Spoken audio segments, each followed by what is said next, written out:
Chapter 13 Indian National Army. At a time when the Quit India movement was in full swing, thousands of Indian soldiers stood in readiness at the eastern border of India for war against the British. These soldiers were members of the Azad Hind Sena or the Indian National Army. Netaji Subhash Chandra Bose was their leader. Subhash Chandra Bose had been twice elected as the president of the Indian National Congress. He was of the opinion that while England was engaged in the Second World War, India should take advantage of the situation and intensify the agitation in India. If necessary, India should seek the help of the enemies of England. However, he developed differences of opinion with the senior leaders of the National Congress.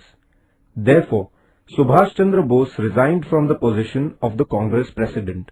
He founded a party called the Forward Bloc in order to place his views before the people.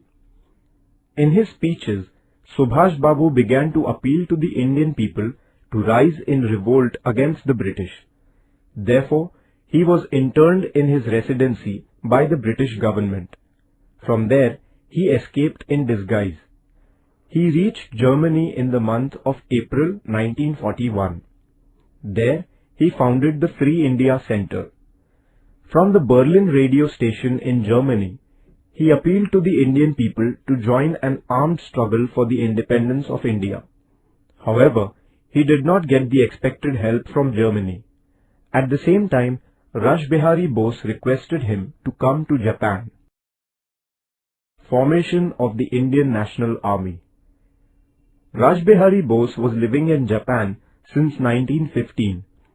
He had organized the Indians living in the countries of Southeast Asia and had established a society called Indian Independence League. Japan had conquered those territories in Southeast Asia which had been under British possession in the early part of 1942. At that time, thousands of Indian soldiers and officers in the British Army there fell into the hands of Japan. Rash Behari Bose, with the help of Captain Mohan Singh, formed a battalion of these Indian prisoners of war. It was named as the Indian National Army or the Azad Hind Sena. Subhash Chandra Bose was requested to lead this army. In October 1943, Netaji established the Azad Hind government in Singapore. Prominent among his associates were Shahnawaz Khan, Jagannath Rao Bhosle, Dr. Lakshmi Swaminathan, Gurubaksh Singh Dhillon, and Prem Kumar Sehgal. Captain Lakshmi Swaminathan was the commander of the Rani of Jhansi regiment.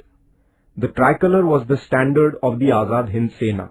Jai Hind was their salutation. Their clarion call was Chalo Delhi. Kadam Kadam Badhaye Ja was their marching song. Subhash Chandra Bose made an appeal to the Indian people to give their lives for the cause of India's freedom. The campaigns of the Azad Hind Sena. Towards the end of 1943, Japan conquered the Andaman and Nicobar Islands and handed them over to the Azad Hind government. Netaji renamed them as Shaheed and Swaraj. Arakan in Myanmar was captured in 1944. Posts on the eastern border of Assam were captured. But the Imphal campaign remained incomplete because the Japanese supplies that the Indian National Army was receiving stopped. At this juncture, the British received reinforcements from the American Army which added to their military might. Even in these adverse circumstances, soldiers of the Indian National Army were fighting with all their strength. In August 1945, America dropped atomic bombs on the cities of Hiroshima and Nagasaki in Japan. As a result, Japan surrendered. Around this time, Netaji Subhash Chandra Bose died in a plane accident on 18 August 1945.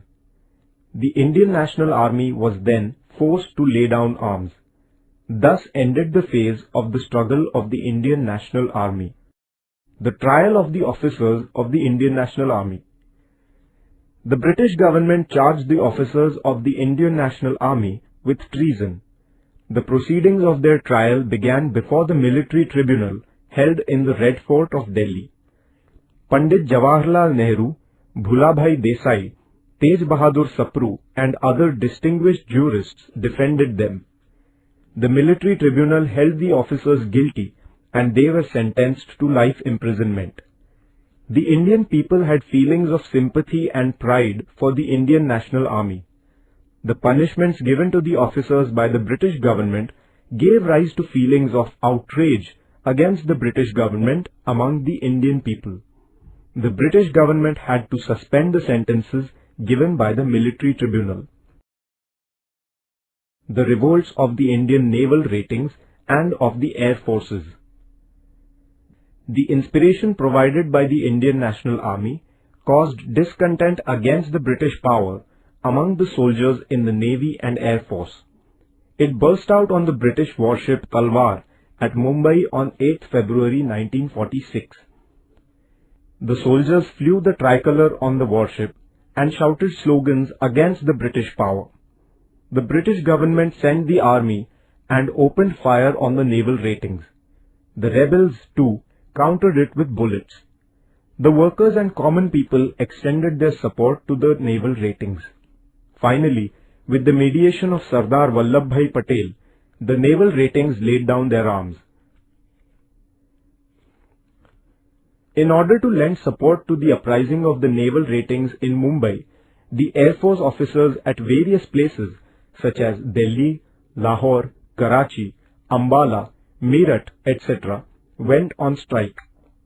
These revolts were a clear indication that the sentiments of discontent against the rulers had reached a climax. Thus, during the years 1942 to 1946, the foundation of the British rule in India was badly shaken. The Indian people had expressed their strong opposition to the British through the Quit India movement. Now, the Army, the Navy and the Air Force, which formed the backbone of the British power, also began to turn hostile to them. The British rulers realized that the days of their rule in India were numbered. The revolts of the Indian naval ratings and of the air forces.